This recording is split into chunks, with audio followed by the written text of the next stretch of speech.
Uklana social media group में मैं रवीना आपका हार्दिक स्वागत करती हूँ। एक आज से जाने पहचाने चेहरे से रूबरू करवाना चाहूंगी। तो हमारे साथ जो मौजूद है वो किसी शख्सियत के मोहताज नहीं, चलिए उनसे ही जान लेते हैं आज तक की उनकी अचीवमेंट के बारे में और रामलीला जो चल रही है देश प्रदेश में चल रही है उनको लेकर भी विशेष चर्चा करेंगे। नमस्कार सर। नमस्ते जी। सर क्या कुछ कहना चाहोगे? फिलहाल आपने रामलीला पर कुछ तैयार किया है। सबसे पहले तो मैं रवीना यही कहना चाहूंगा, मेरी इन पलकों पे सबके हो हस्ताक्षर, मेरे इस दिल पे लिखे हो सभी नाम जी, जब भी खुले ये मेरे होठों की पंखुरियां, सबसे पहले मुख से निकसे राम राम जी, सबसे पहले मुख से निकसे राम राम जी। थोड़ा इंट्रोडक्शन होती है। हाँ, मैं अंतर्राष्ट्रीय सखी साहित्य परिवार का प्रदेशाध्यक्ष हूँ। मैं चेतना काव्य मंच और अग्रवाल वैश्य समाज शाखा उकलाना मंडी का अध्यक्ष हूँ। लोकल एक्सप्रेस समाचार पत्र का मैं साहित्य संपादक भी हूँ और राष्ट्रीय कवि संगम का मैं जिला संयोजक हूँ। और भी मैं अग्रवाल सेवा सदन का कार्यकारिणी मेंबर हूँ। जो उकलाना मंडी की गौशाला है उसका भी मैं कार्यकारिणी मेंबर हूँ। अगर रामायण की बात करूं तो उसके एक काल्पनिक ग्रंथ बताया, उसको लेकर क्या कुछ कहना चाहोगे? मैं उसके लिए यही कहूंगा, राम के होने का जो प्रमाण मांगे, हे प्रभु उनको जरा सा ज्ञान दे, कल को उनके पुत्र ही ना मांग ले, बाप होने का हमें प्रमाण दे, बाप होने का हमें प्रमाण दे। जो कि रामलीला हो रही है उसको लेकर आपने स्पेशली मीडिया को इनवाइट किया था, उसके बारे में बताइए क्या कुछ आप नया लेकर आए हैं और आपने रामलीला को लेकर काल्पनिक दर्शाया गया उसके बारे में बताइए थोड़ा। राम को लेकर मैंने रवीना बहुत सी कल्पनाएं की है। रास तिलक के बाद आए प्रभु जी ससुराल, स्वागत में उड़ रहा था मित्रों वहां गुलाल, सासू माँ फूली ही ना मित्रों समा रही थी, अपने हाथों से प्रभु को खाना खिला रही थी। पूछ लिया हलवा कैसा है बना कुंवर जी, बोले रघुनंदन बड़ा ही है स्वादिष्ट मगर जी, जब भी कोई स्वादिष्ट चीज माँ हम खाते हैं, भिलनी के झूठे बेर बड़े ही याद आते हैं, भिलनी के झूठे बेर बड़े ही याद आते हैं। वो श्रद्धा सेवा भक्ति वो भाव के भूषण नहीं गया है अभी तलक तो वो मीठापन, नहीं गया है अभी तलक तो वो मीठापन। नहीं मानते जात पात को जब भगवान, पता नहीं क्यों माने है मूर्ख इंसान, पता नहीं क्यों माने है मूर्ख इंसान। रवीना मैंने यहां पर बताने की कोशिश की है, जब भगवान ही हमारे प्रभु राम जी ही जात पात को नहीं मानते फिर भला हम क्यों माने। मैंने एक कल्पना की है, सेवा करते बोले प्रभु राम से लक्ष्मण, आपको कहीं पर भी मेरी यह कल्पना नहीं मिलेगी। सेवा करते बोले प्रभु राम से लक्ष्मण, कितना अच्छा है लगता है भैया जी ये वन, ये पशु पक्षी जीव जंतु ये सागर प्यारे, लगता है वर्षों से है सब मित्र हमारे। यह कुटिया वो झरना यह फूल मुस्काते, लगता है हर वक्त करे हैं हमसे बातें, लगता है हर वक्त करे हैं हमसे बातें। बोले प्रभु राम जी मंद मंद मुस्का के, अपने अनुज भ्रात को मित्रों गले लगा के, जीवन का हे लखन तुम्हें हम सत्य बताएं, जितना भी हो सके सभी पे प्यार लुटाएं, जितना भी हो सके सभी पे प्यार लुटाएं। फूल ही क्या कांटों से भी खुशबू आएगी, सुख में ना फूलें दुख में भी ना घबराएं, यह जीवन एक भूषण है अनमोल रतन है, इस जीवन का एक पल भी ना व्यर्थ गंवाएं, इस जीवन का एक पल भी ना व्यर्थ गंवाएं। यहां पर मैंने कल्पना की है कि हमें इस जीवन का एक पल भी व्यर्थ नहीं गंवाना चाहिए। अंकल जैसे आप है ना अक्षरों को इतने अच्छे से पिरो देते हैं, जैसे मालाएं पिरोते, ये कहाँ से सीखा? ये टैलेंट बचपन से ही है या बस शौकिया तौर पे? थोड़ा रवीना मैं इसके बारे में क्या बताऊं।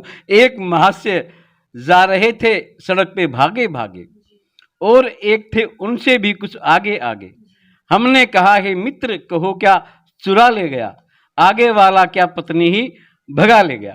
वो बोला साला अपनी कविता सुना गया है, मुफ्त में चाय समोसे मेरे उड़ा गया है, और जब आया मेरा कुछ कहने का नंबर, पीठ के नंबर स्टूपिड मुझको दिखा गया है, पीठ के नंबर स्टूपिड मुझको दिखा गया। मैं बोला हे मित्र फटाफट चाय मंगा लो, बदले में चाहे जितनी कविता कह डालो। 2 पल में दे दिया फिर उसने चाय का ऑर्डर, बांध दिया एक कुर्सी से फिर मुझको कसकर, कवि महोदय अपनी कविताओं में खो गए और कविता सुनते सुनते हम बेहोश हो गए, बेहोशी में मैंने मांगा प्रभु से यह वर, कभी बना दे मुझको भी है मेरे ईश्वर, कभी बना दे मुझको भी है मेरे ईश्वर। बस तब से लोगों को कविता सुना रहा हूं, कविता गाकर अपना बदला चुका रहा हूं, कविता गाकर अपना बदला चुका रहा हूं। कितनी उम्र से लगे थे आप ये सब काम? रवीना, इसके लिए तो मैं कोई फिक्स नहीं बता सकता, पर हाँ लगभग 20 या 22 वर्ष पहले हमने कवि सम्मेलन करवाया और उसका मंच संचालन मैंने किया और वो बहुत अच्छा हुआ। तब से शायद मैं कवि बन गया। जैसे कविताएं वगैरह होती है, फंक्शन वगैरह प्रोग्राम होते हैं आप लोगों के, उसके अंदर आपकी कोई फीस वगैरह भी रहती है? नहीं रवीना, मैं दर्शकों को भी और आपको भी बताना चाहूंगा, यदि मैं टीवी और दूरदर्शन की बात छोड़ दूं तो आज तक किसी भी कार्यक्रम का, हालांकि मैंने अपने हजारों किलोमीटर की यात्रा, अपने इस काव्य यात्रा की है। मैं आगरा में भी सेवा रत्न पुरस्कार मुझे मिला है, दिल्ली में भी संसद, दिल्ली के जो सुप्रीम कोर्ट है उसमें भी एक मेरी कविता प्रशंसा का पात्र बनी और एशिया के कवियों के बीच में वो प्रशंसा का पात्र बनी। बहुत बहुत जगह मैं गया हूँ। मैंने आज तक कहीं से भी एक नया पैसा अपने साहित्य के क्षेत्र के लिए नहीं लिया। और मैं एक और छोटी सी बात भी बता दूं, मैं जैसे कि चेतना काव्य मंच का भी प्रधान हूं और अग्रवाल वैश्य समाज का भी मैं उकलाना का शाखा का प्रधान हूं। इन संगठनों के भी कोई मेंबर फीस नहीं और किसी प्रकार का कोई लेन देन हमारे संगठन में नहीं होता। मतलब एक पैसा भी नहीं लिया जाता, कहीं पे भी प्रोग्राम हो आप शौकिया तौर पे जाते या जज्बा जुनून या शौक ही होता है इन चीजों? हाँ बिल्कुल बिल्कुल बिल्कुल, एक नया पैसा भी हम किसी प्रोग्राम से आज तक मैंने नहीं लिया। हम कुछ बड़े प्रोग्राम करते हैं, बहुत बड़े प्रोग्राम करते हैं, जब हम मुख्य अतिथि अध्यक्ष वगैरह बनाते हैं तब की अगर मैं बात छोड़ दूं तो हम हर मास काव्य गोष्ठी करते हैं लगभग, लेकिन किसी भी काव्य गोष्ठी मुख्य अतिथि बनाते हैं, अध्यक्ष भी बनाते हैं, किसी भी काव्य गोष्ठी में एक नए पैसे का लेन देन नहीं होता। आपने कुछ नई कविताएं लिखी हो या कुछ और लाने की कोशिश कर रहे हो उकलाना मंडी में कुछ अलग? रवीना, जैसा कि मैंने आपको बताया, राम को लेकर मैंने अपनी कल्पनाओं के बारे में बताया।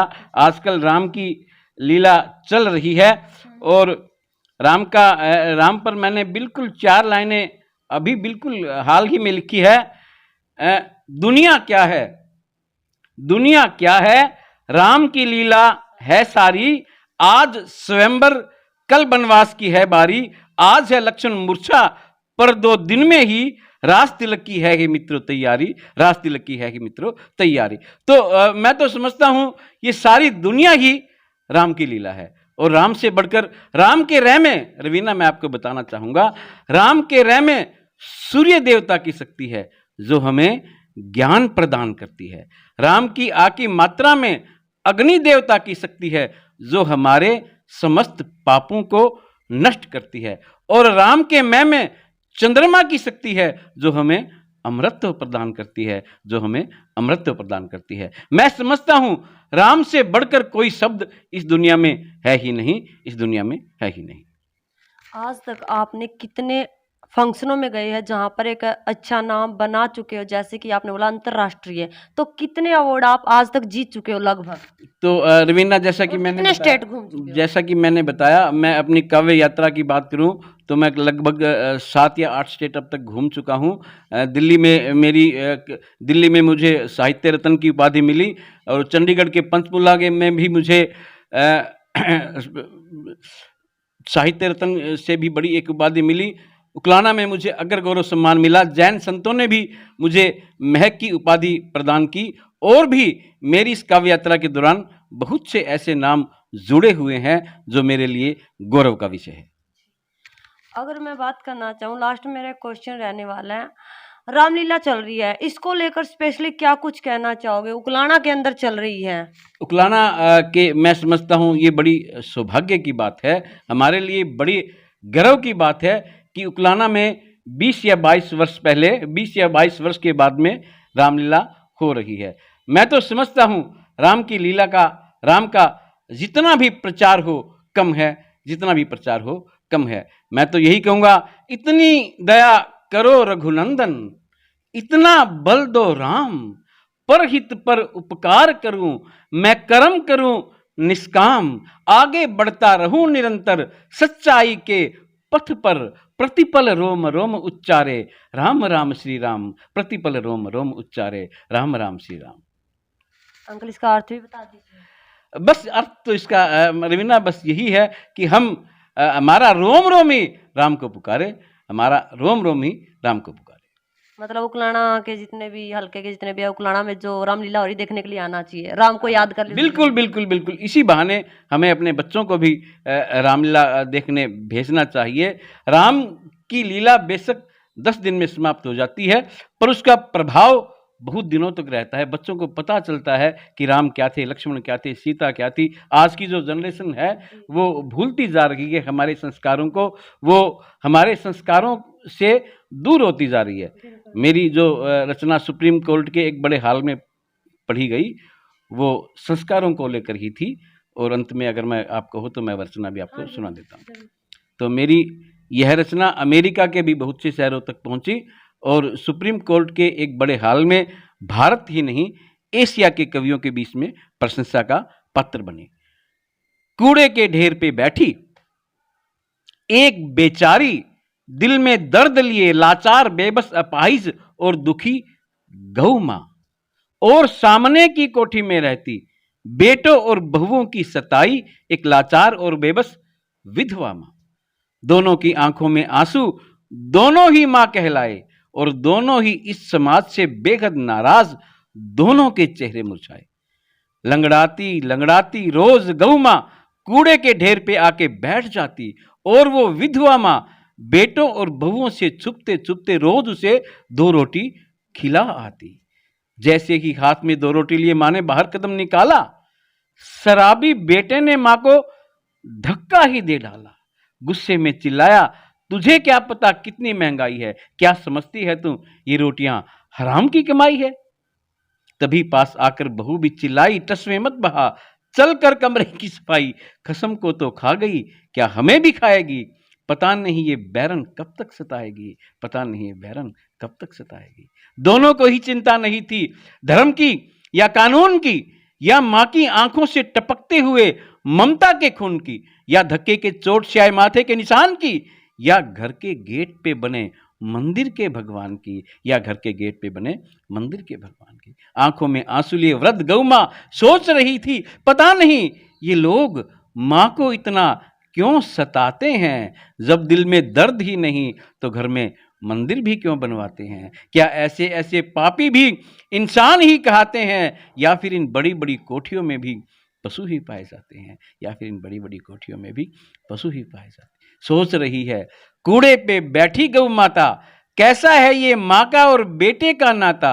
माँ भूखी रहकर बेटे को दूध पिलाए, और बेटे माँ को ये कैसे दिन दिखलाए। हाय रे कलयुग के ये बेटे हर जाई, खुद पिए दारू पर माँ को नहीं दवाई। तड़फ रही है माँ कोने में सख्त बीमार, और बहू बेटे सोए बंद करके द्वार, और बहू बेटे सोए बंद करके द्वार। और लेकर आपने कोई पुस्तक भी मतलब प्रकाशित की है? रवीना ऐसा तो नहीं कि रामायण वाल्मीकि का एक ऐसा ग्रंथ है, तुलसी जी का एक ऐसा ग्रंथ है जिसका कि सारी दुनिया में, मैं तो कहूँगा धरती अंबर पाताल कहीं पर भी जिसके जैसा कोई ग्रंथ दूसरा हो ही नहीं सकता, ना तो है और ना हो सकता। पर हाँ, कुछ कल्पनाएं अवश्य की है, और कुछ शास्त्रों का अध्ययन, बहुत से शास्त्रों का अध्ययन करके कुछ बातों का सरल रूप मैंने अवश्य किया है। जैसे कि मेरी यह पुस्तक सरल सुंदरकांड, इसमें सुंदरकांड वैसे तो बहुत ही सुंदर है, रामायण की जान है, पर प्रयास किया है कि सुंदरकांड और भी सरल बने और भी सुंदर बने। जैसे कि मेरी एक पुस्तक श्री हनुमान माला, इसमें भी मैंने हनुमान जी की कुछ बातों का वर्णन किया है। हाँ जी।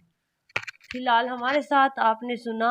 एक सर लास्ट में मेरा सवाल, सर आप बेटियों पर बहुत अच्छा कविता गाते, लास्ट में वो और सुना दीजिएगा, क्योंकि मेरे दर्शक उसको ज्यादा देखना पसंद करते हैं। बेटियों पर रवीना, मेरा एक कैलेंडर का भी विमोचन हुआ वो गोवा में, और बेटियों पर मैंने बहुत सी कविताएं लिखी है। बेटी तीर्थ धाम है, बेटी स्वर्ग का द्वार, अगर न कन्या दान हो दान है सब बेकार, दान है सब बेकार। बेटियां नाम कमाए बेटी वो खुशबू है जो आंगन महकाए, कह भूषण कबीराए।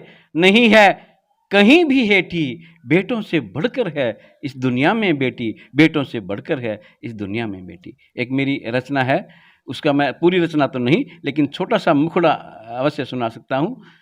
बेटियां बेटियां बेटियां, प्यार ही प्यार है बेटियां, बेटा भाग्य है भगवान बेटी, बेटा वर है तो वरदान बेटी, एक घर की ही शोभा है बेटा, दो कुलों की है मुस्कान बेटी, चांद के पार है, चांद के पार है बेटियां, बेटियां बेटियां बेटियां। धन्यवाद। फिलहाल अंतर्राष्ट्रीय कवि हमारे साथ मौजूद थे, सत्यभूषण बिंदल जी हमारे साथ मौजूद थे। अगर आपको इनकी जो रामायण से रिलेटेड जो पुस्तकें इन्होंने जैसे कि बताया कि प्रकाशित तो नहीं की, पर कुछ इन्होंने ट्राई किया है पहली बार इसको सरल बनाने के लिए। अगर आपको भी अच्छी लगी हो तो वीडियो को शेयर करते रहिए, कमेंट सेक्शन में अपनी प्रतिक्रिया जरूर दीजिएगा। आपको कैसा लगा आज का इनका इंटरव्यू? बिल्कुल अनोखा और डिफरेंट इंटरव्यू था, पहली बार चैनल पे। फिलहाल के लिए इतना ही, नेक्स्ट वीडियो में जल्दी मुलाकात होगी। धन्यवाद।